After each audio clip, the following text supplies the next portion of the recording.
Hello everyone. आज हम आपके गुंजन इस पाठ्य पुस्तक में से एक नया पाठ पढ़ना शुरू करेंगे और उस पाठ का नाम है एक कुत्ता और एक मैना। इस पाठ के लेखक है आचार्य हजारी प्रसाद द्विवेदी जी। और ये जो पाठ है ये एक महान व्यक्ति के बारे में कुछ यादें हैं, कुछ संस्मरण या कुछ घटनाएं हैं। और वे महान व्यक्ति थे हमारे देश के महान कवि, साहित्यकार और नोबेल पुरस्कार विजेता रविंद्रनाथ ठाकुर जी, जिन्हें गुरुदेव इस उपाधि से नवाजा गया। गुरुदेव रविंद्रनाथ ठाकुर जी साहित्यकार थे, कवि थे, दार्शनिक थे। और जैसे हम जानते हैं हमारा जो राष्ट्रगान है ये भी उन्हीं के द्वारा लिखित है। उसी तरह से जो बांग्ला राष्ट्रगान है, जो बांग्ला का जो गीत है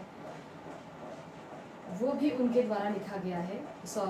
वो गीत और हमारा राष्ट्रगीत ये भी उन्हीं के द्वारा लिखा गया है। तो उनके बारे में कुछ यादें हम पढ़ेंगे जो पशु पक्षियों से संबंधित है।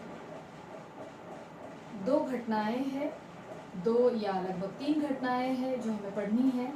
उसमें से एक घटना जो है वो मैना के बारे में है, मैना नाम का जो पक्षी होता है उसके बारे में। और दूसरी जो घटना है वो एक कुत्ते के बारे में है। पशु पक्षियों के साथ हमारा व्यवहार किस प्रकार का होना चाहिए, किस प्रकार का होता है, वो हमेशा ही सौहार्दपूर्ण होना चाहिए, प्रेम भरा, इंसानियत भरा होना चाहिए। तो बिल्कुल जो लोग संवेदनशील होते हैं वे इन बातों में किस प्रकार से व्यवहार करते हैं पशुओं के साथ, पक्षियों के साथ, उसका वर्णन हमें इस पाठ में पढ़ने को मिलेगा। तो रविंद्रनाथ ठाकुर जी ये भी संवेदनशील थे और इसीलिए उनके द्वारा एक कवि के मन से पक्षी के बारे में, मैना के बारे में उनके क्या विचार उनके दिमाग में आते हैं, या वो जो कुत्ता था उसके बारे में वे क्या महसूस करते हैं, किस प्रकार से उनकी भावनाओं को समझते हैं, वो हम इस पाठ में पढ़ेंगे। ठीक है, तो चलिए पाठ पढ़ना शुरू करते हैं। पाठ का नाम है एक कुत्ता और एक मैना और इसके लेखक है आचार्य हजारी प्रसाद द्विवेदी जी। और पाठ किसके बारे में लिखा गया है, ये किसके बारे में संस्मरण है, गुरुदेव रविंद्रनाथ ठाकुर जी।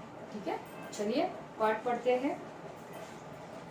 सबसे पहले हम पाठ की प्रस्तावना पढ़ेंगे।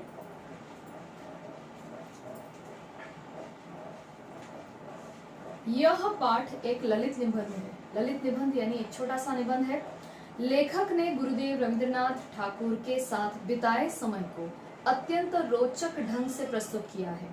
तो आचार्य हजारी प्रसाद द्विवेदी जी ने जो कुछ समय रविंद्रनाथ ठाकुर जी के साथ बिताया था उस समय को बहुत ही रोचक यानी बहुत ही इंटरेस्टिंग तरीके से हमारे सामने प्रस्तुत किया है और कवि हृदय की अनुभूतियों को प्रभावशाली ढंग से प्रस्तुत किया है कि कवि का हृदय किस प्रकार से विचार करता है, कवि के हृदय किस प्रकार से अनुभव करते हैं, पशु पक्षियों के भावनाओं को किस प्रकार से समझते हैं, महसूस करते हैं। तो उन बातों को बहुत ही प्रभावशाली ढंग से इस पाठ में व्यक्त किया गया है, प्रस्तुत किया गया है। चलिए पाठ पढ़ते हैं। आज से कई वर्ष पहले गुरुदेव के मन में आया कि शांति निकेतन को छोड़कर कहीं और जाए।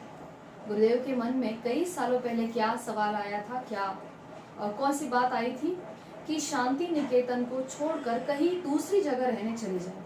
अब शांति निकेतन क्या है, तो कोलकाता में स्थित एक विश्वविख्यात शिक्षा केंद्र जो गुरुदेव रविंद्रनाथ ठाकुर जी ने स्थापित किया था, उन्होंने उसकी शुरुआत की थी।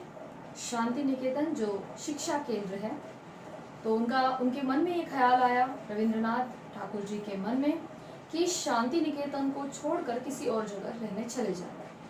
और पता नहीं क्यों वे श्री निकेतन के पुराने 3 मंजिले मकान के सबसे ऊपर के तल्ले में रहने लगे। श्री निकेतन दूसरी जगह या दूसरा उनका रहने का ठिकाना घर था जो पुराना 3 मंजिला मकान था। 3 मंजिला मतलब 3 मंजिल वाला, 3 फ्लोर वाला। ओके, उसके सबसे ऊपर के तल्ले में यानी सबसे ऊपर के फ्लोर पर रहने के लिए चले गए। उन दिनों ऊपर तक पहुंचने के लिए लोहे की चक्करदार सीढ़ियाँ थी। कैसी सीढ़ियाँ थी? चक्करदार, यानी ऐसे वो लोहे की गोल गोल सीढ़ियाँ जो आपने मूवीज में वगैरह देखी होगी। तो इस प्रकार से वो चक्करदार सीढ़ियाँ थी तीसरे मंजिल तक पहुंचने के लिए। वृद्ध और कमजोर गुरुदेव के लिए चढ़ना असंभव था। तो वे कैसे हो गए थे? वृद्ध और कमजोर, यानी वृद्ध थे यानी बूढ़े थे, और बूढ़े होने के कारण कमजोरी थी, और इन्हीं कारणों से गुरुदेव को तीसरे मंजिल तक पहुंचना, चढ़ना बहुत ही असंभव था, कमजोरी के कारण। फिर भी बड़ी कठिनाई से उन्हें वहां ले जाया गया। उन दिनों छुट्टियां थी। अब यहाँ से ये घटना शुरू हो जाएगी जब लेखक रविंद्रनाथ ठाकुर जी से गुरुदेव जी से मिले थे। उन दिनों छुट्टियां थी, आश्रम के अधिकांश लोग बाहर चले गए थे। एक दिन हमने सपरिवार उनके दर्शन की ठानी, यानी सपरिवार तय किया कि आज हम गुरुदेव के दर्शन के लिए चले जाएंगे। दर्शन इसलिए क्योंकि गुरुदेव के पास जब कभी मैं जाता था, प्राय वे यह कहकर मुस्कुरा देते थे कि दर्शनार्थी है क्या। तो दर्शन शब्द का प्रयोग लेखक ने क्यों किया है? क्योंकि जब भी लेखक गुरुदेव के पास चले जाते थे तो अक्सर गुरुदेव रविंद्रनाथ ठाकुर जी उन्हें ये कहकर पूछते थे, दर्शनार्थी है क्या? दर्शनार्थी मतलब दर्शन के लिए आने वाले। क्योंकि गुरुदेव जी इतने विश्वविख्यात कवि साहित्यकार थे, नोबेल पुरस्कार विजेता थे, तो अक्सर लोग उनसे मिलने के लिए या उनका दर्शन करने के लिए आया करते थे, और शायद इसीलिए उन्होंने लेखक से पूछा था कि दर्शनार्थी है क्या। गुरुदेव यहाँ बड़े आनंद में थे, अकेले रहते थे। भीड़ भाड़ उतनी नहीं होती थी, यानी कहा श्री निकेतन में जितनी शांति निकेतन में। हम लोग ऊपर गए तो गुरुदेव बाहर की एक कुर्सी पर चुपचाप बैठे अस्तगामी सूर्य की ओर देख रहे थे। अस्तगामी यानी डूबता हुआ सूर्य जो सनसेट हो रहा था। तो गुरुदेव बाहर बैठकर तीसरे मंजिल पर, शायद वो गैलरी में बैठकर अस्तगामी सूर्य को देख रहे थे।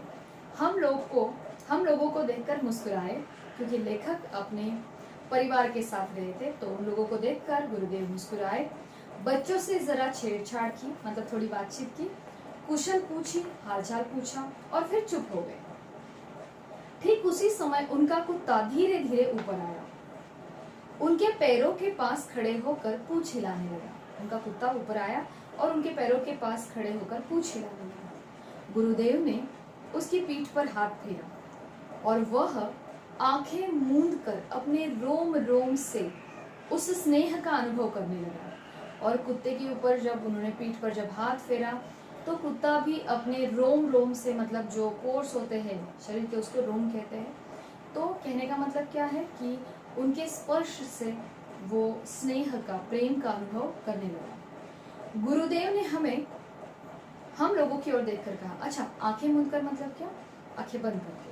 तो कुत्ते ने अपनी आंखें बंद कर ली और वो जो प्यार से हाथ फेर रहे थे उस स्पर्श को आंखें बंद करके उस प्यार का अनुभव करने लगा। गुरुदेव ने हम लोगों की ओर देखकर कहा, देखा तुमने, ये आ गए। ये मतलब कौन? कुत्ते के लिए ये कह रहे थे कि कुत्ता आ गया है वहां। इन्हें कैसे मालूम हुआ कि मैं यहाँ हूँ? आश्चर्य है।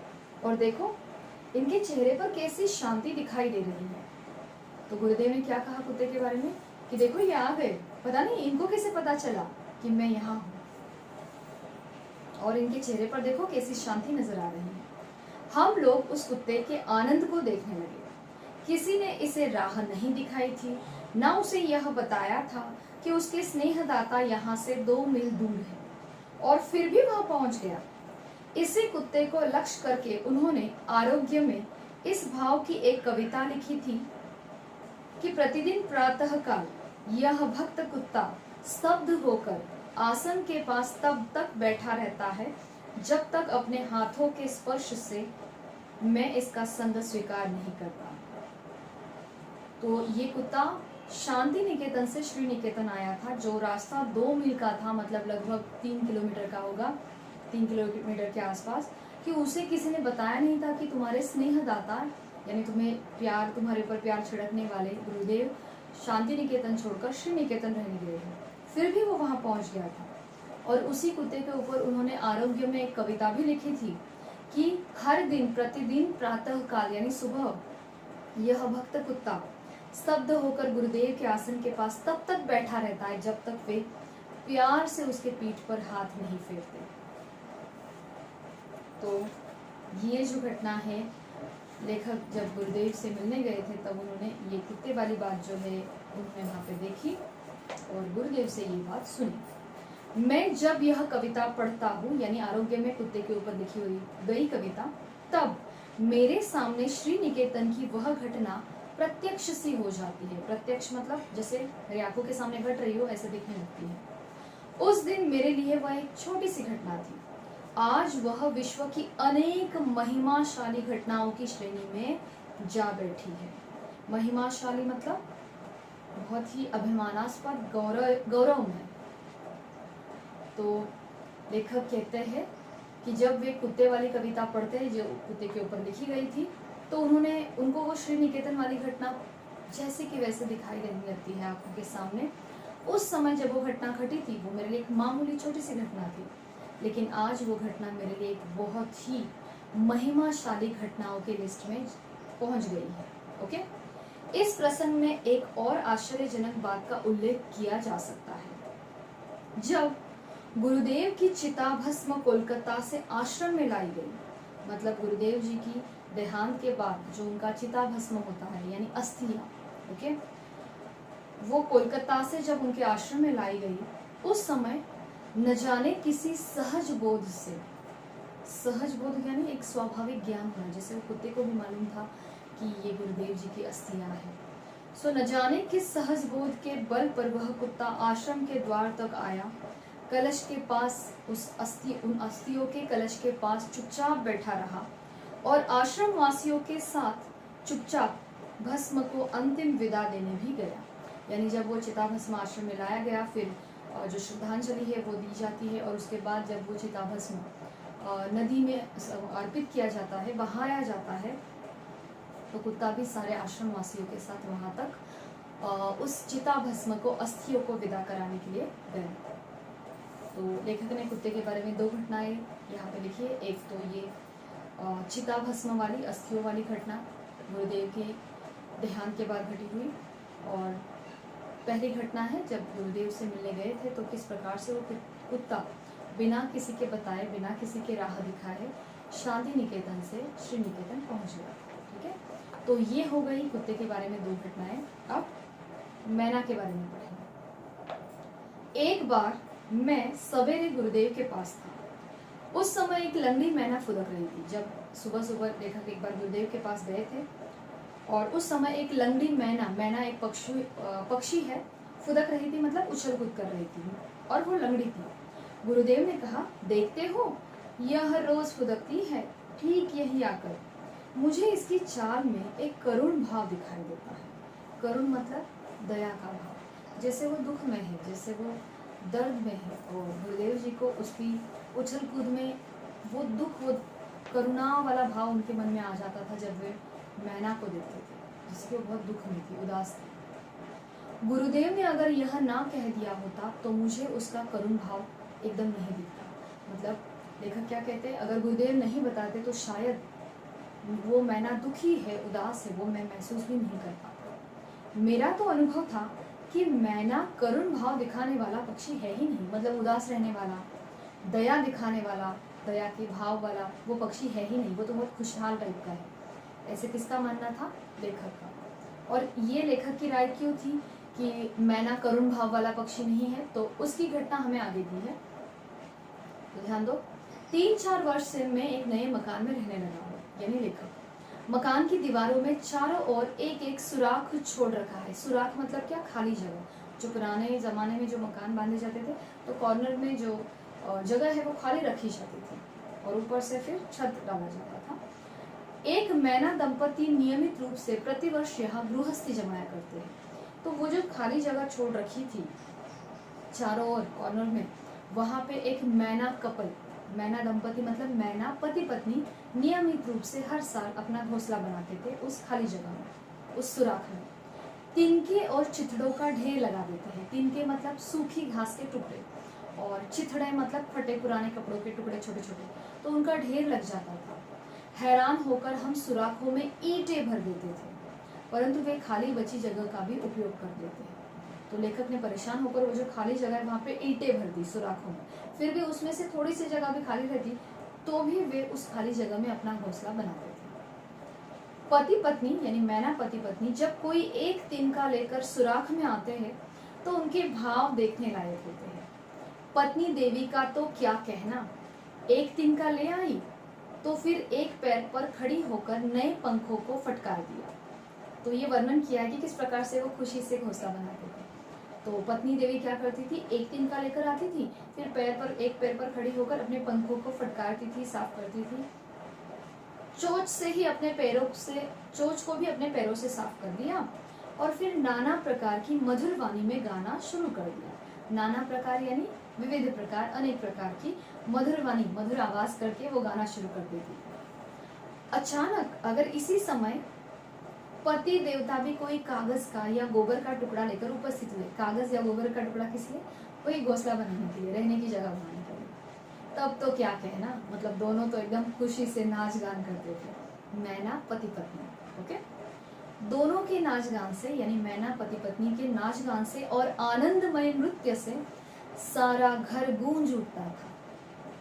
पक्षियों की भाषा तो मैं नहीं जानता, लेखक क्या कहते हैं कि पक्षियों की भाषा में नहीं जानता, पर मेरा विश्वास है कि उनमें कुछ इस तरह की बातें हो जाया करती हो। तो पत्नी, मैना पत्नी क्या कहती होगी, ये लोग यहाँ कैसे आ गए जी, मतलब इंसान लोग। तो पति कहता होगा, ओ बेचारे आ गए तो रह जाने दो, क्या कर लेंगे। यानी मैना पति कहता था कि ये इंसान ना हमारे घर में आए ना, रहने दो।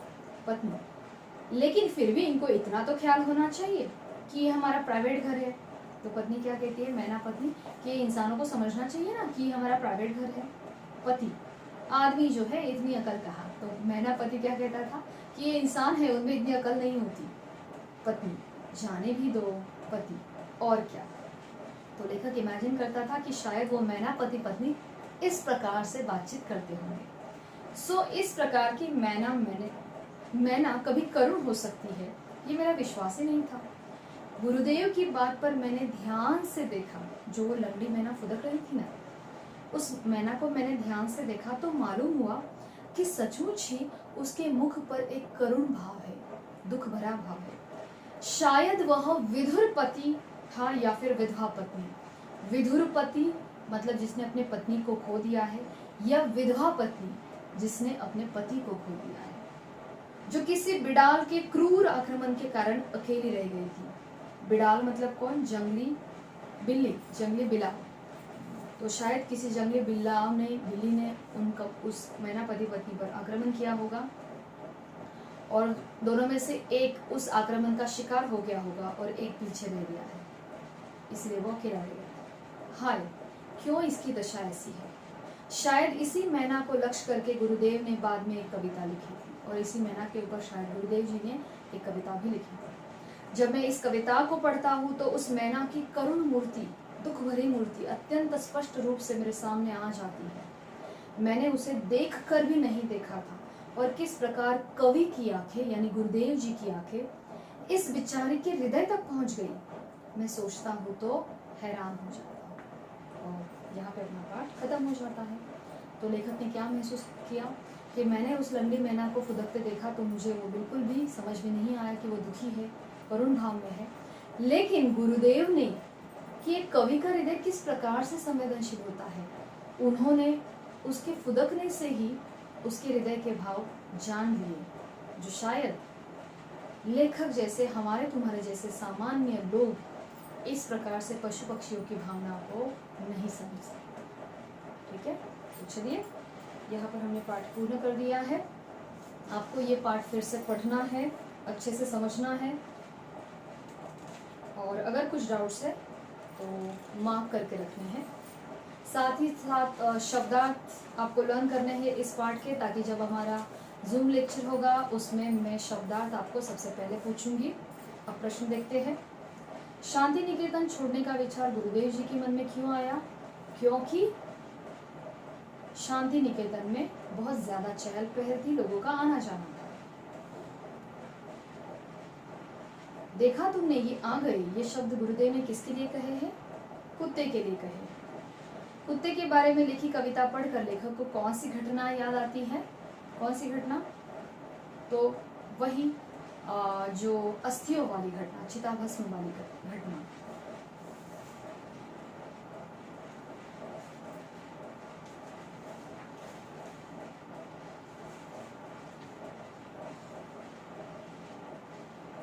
अच्छा, ये अस्थियों वाली घटना नहीं, वो श्री निकेतन वाली घटना, ठीक है। मैना कैसी थी? लंगड़ी थी। गुरुदेव ने मैना के बारे में क्या कहा कि उसकी चाल में उन्हें एक करुण भाव दिखाई देता है। और लेखक का मैना के विषय में क्या अनुभव था कि मैना करुण भाव दिखाने वाला पक्षी नहीं। तो हमने इस मौखिक और छोटे छोटे प्रश्नों में से कुछ प्रश्न पढ़ लिए हैं, कुछ बाकी है जो आपको पढ़ने हैं, उसके आंसर्स मार्क करने हैं, और साथ ही साथ लिखित प्रश्न जो है उसके भी आंसर्स मार्क करके उसे पढ़ना है, या जो नोट्स आपको दिए गए उसमें से क्वेश्चन आंसर्स पढ़ने हैं, ठीक है। तो चलिए, आज हमने ये पार्ट पूर्ण कर दिया है। आपके जो भी डाउट्स है या आप मार्क करके रख सकते हो, जो हम जूम लेक्चर में देखेंगे, ठीक है। तो चलिए, आज के लिए इतना ही। नेक्स्ट वीडियो में, अगले लेक्चर में फिर मिलेंगे नए पार्ट के साथ या फिर नई कविता के साथ। धन्यवाद।